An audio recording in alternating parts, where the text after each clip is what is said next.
Let me ask this question to you. Can selfishness ever be good? क्या एक समाज जहां सिर्फ सेल्फिश लोग हो, मतलब जहां लोग सिर्फ और सिर्फ अपने इंडिविजुअल इंटरेस्ट को लेकर कंसर्न हो, कोई भी दूसरों के भलाई के लिए नहीं सोचता हो, समाज के हित के बारे में नहीं सोचता हो, क्या इस तरह के समाज का कभी कल्याण होगा? क्या यह समाज कभी तरक्की कर पाएगा? I think most of us would be tempted to say the answer is no. But Adam Smith thought otherwise.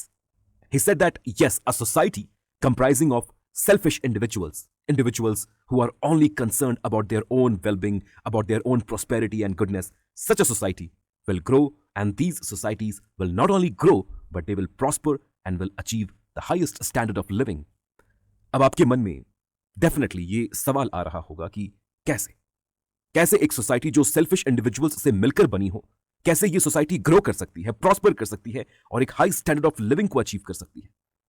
According to Adam Smith, the answer to all these questions, the answer lies in a hidden phenomena which work in these societies, and that hidden phenomena is famously described by Adam Smith as invisible hand.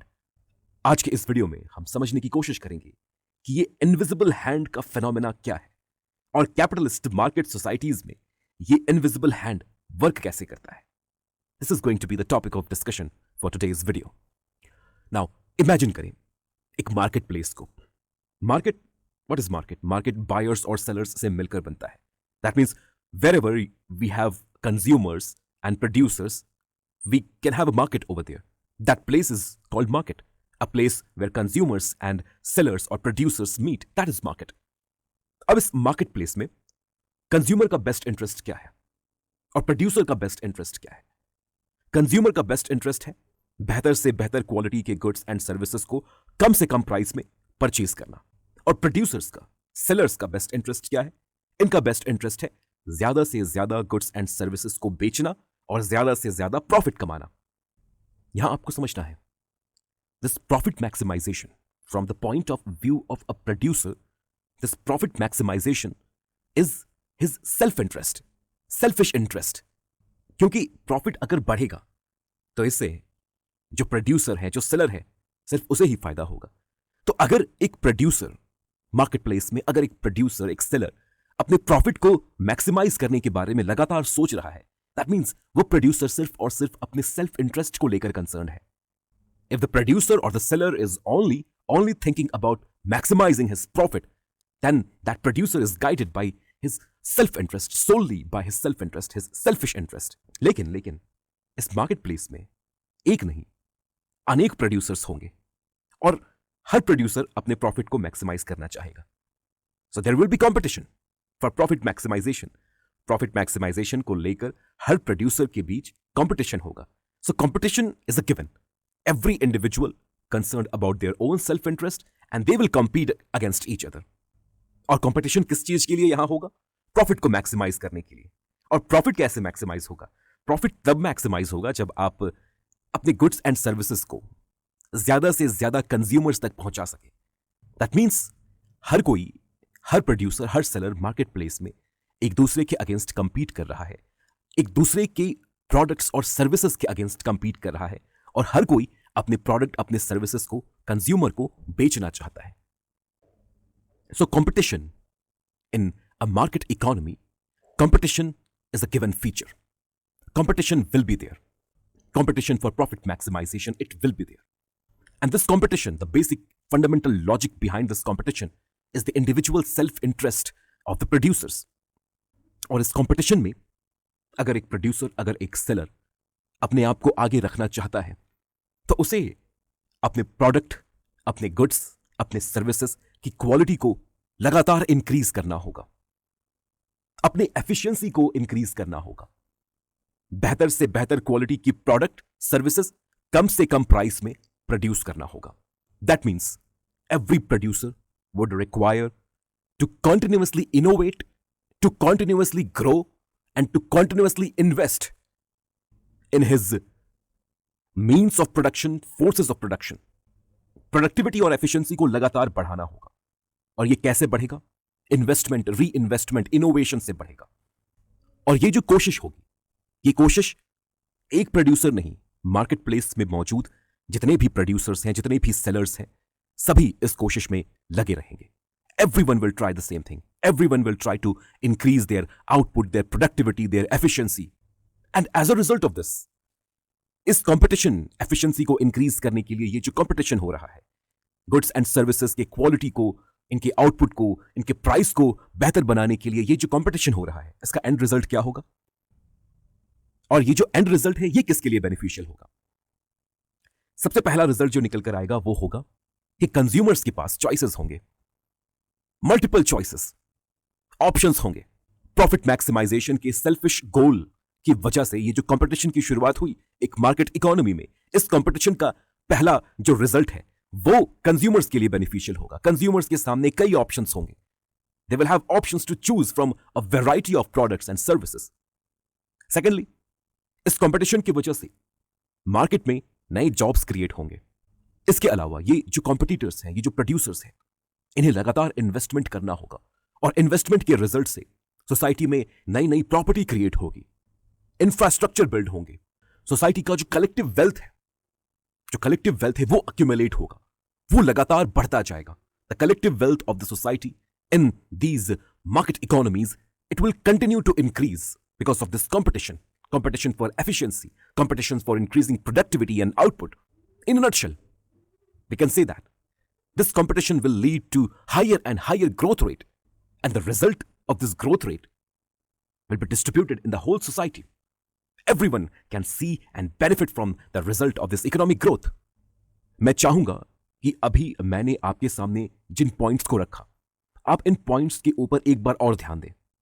Profit maximisation के selfish गोल को achieve करने के लिए और efficiency और output को increase करने के लिए यहां पर प्राइवेट प्लेयर्स के बीच जो कंपटीशन हो रहा है, इनके द्वारा जो इन्वेस्टमेंट किए जा रहे हैं, इन इन्वेस्टमेंट का, इस कंपटीशन का ओवरऑल सोसाइटी के ऊपर, सोसाइटी के कलेक्टिव गुड के ऊपर, कलेक्टिव वेलबींग के ऊपर क्या प्रभाव पड़ा? नंबर 1, कंज्यूमर्स के सामने कई ऑप्शंस क्रिएट हो गए. Cheap and better quality goods and services के ऑप्शंस एंड चॉइसेस कंज्यूमर्स के लिए इंक्रीज हो गए. न्यू जॉब्स क्रिएट हुए, new jobs and employment opportunities got created, new infrastructure build हुए, नई प्रॉपर्टीज क्रिएट हुई, सोसाइटी का जो कलेक्टिव वेल्थ है वो इंक्रीज हुआ. अब ये जो भी आउटकम्स हैं, ये सभी outcomes, you have to agree that all these outcomes ये पूरे समाज के लिए बेनिफिशियल होंगे. Everyone is going to benefit from these outcomes, from the result of this competition. All these outcomes are going to be good for the society. लेकिन you have to understand, society के लिए ये जो goods create हो रहे हैं, ये जो कलेक्टिव गुड्स क्रिएट हो रहे हैं, इन्हें किसी ने इंटेंशनली क्रिएट नहीं किया. Nobody started with these goals of doing good to the society, creating benefits for the society. These goods, these benefits were not created intentionally. Market में मौजूद जो हमारा प्रोड्यूसर है, जो प्राइवेट प्लेयर है, वो कभी कलेक्टिव गुड के बारे में नहीं सोच रहा था. उस प्रोड्यूसर का गोल कभी भी लोगों के लिए एम्प्लॉयमेंट जनरेट करना नहीं था, समाज के लिए इंफ्रास्ट्रक्चर बिल्ड करना नहीं था. इस प्रोड्यूसर ने, इस प्राइवेट प्लेयर ने जो भी किया, अपने सेल्फिश इंटरेस्ट को ध्यान में रखकर किया, अपने प्रॉफिट मैक्सिमाइजेशन के लिए किया. लेकिन इनडायरेक्टली इन सभी सेल्फिश इंटरेस्ट का, इन सभी सेल्फिश इंटरेस्ट के परस्यूट का जो एंड रिजल्ट निकल कर आया, वो पूरे समाज के लिए बेनिफिशियल हो गया, पूरे सोसाइटी के लिए बेनिफिशियल हो गया. एडम स्मिथ कहते हैं कि फ्री मार्केट इकोनॉमीज में कोई भी कलेक्टिव गुड के बारे में नहीं सोचता. सभी अपने अपने सेल्फिश इंटरेस्ट को सर्व करने की कोशिश में व्यस्त रहते हैं. लेकिन फिर भी मार्केट इकोनॉमीज में फ्री सेल्फिश कंपटीशन के होने के बावजूद भी इन फ्री सेल्फिश कंपटीशंस का जो आउटकम निकल कर आता है, अनइंटेंडेड आउटकम निकल कर आता है, वो पूरे सोसाइटी के लिए, पूरे कम्युनिटी के लिए बेनिफिशियल होता है. It is going to be good for everyone. Adam Smith के अकॉर्डिंग अगर एक सोसाइटी में हम सभी इंडिविजुअल्स को फ्रीडम ग्रांट कर दें, इकोनॉमिक फ्रीडम दे दें, सभी इंडिविजुअल्स से कह दें कि आप अपने अपने सेल्फिश इंटरेस्ट को फ्रीली परस्यू कर सकते हैं, अगर हम ऐसा करते हैं तो इससे समाज का नुकसान नहीं होगा. The collective good will automatically get served by the pursuit of selfish interest in a society. This was a wonderful finding by Adam Smith, and this finding laid the foundation of modern capitalism. And this is the reason why Adam Smith is called the father of modern capitalism. Adam Smith कहते हैं कि market economies में एक invisible force work करता है.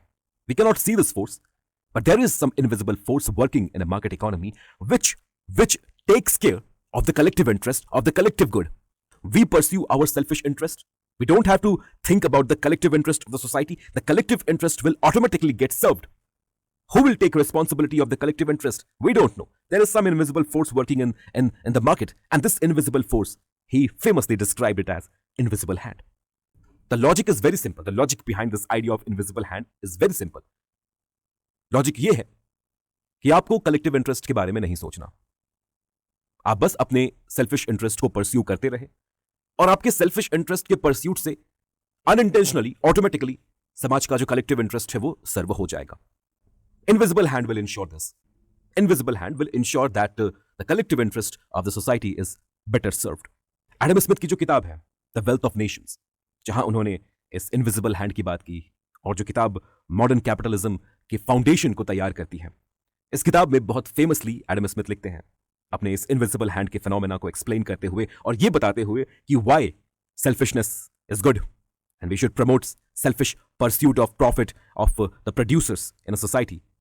इस phenomena को explain करते हुए एडम स्मिथ लिखते हैं that it is not from the benevolence of the butcher, the brewer और the baker that we expect our dinner, but from their regard to their own self-interest. How beautiful it is. It is not from the benevolence. Benevolence का मतलब यहाँ ये है that not from the concern of the collective interest, not from the concern of the good of the society. So it is not from the benevolence of the butcher, the brewer, or the baker that we expect our dinner, but from their regard to their own selfish interest. This is how he explains the idea of invisible hand. I hope I was able to make this concept clear. अगर आपने इस video को यहां तक देखा है, then do react to the video. Thank you so much for listening. God bless.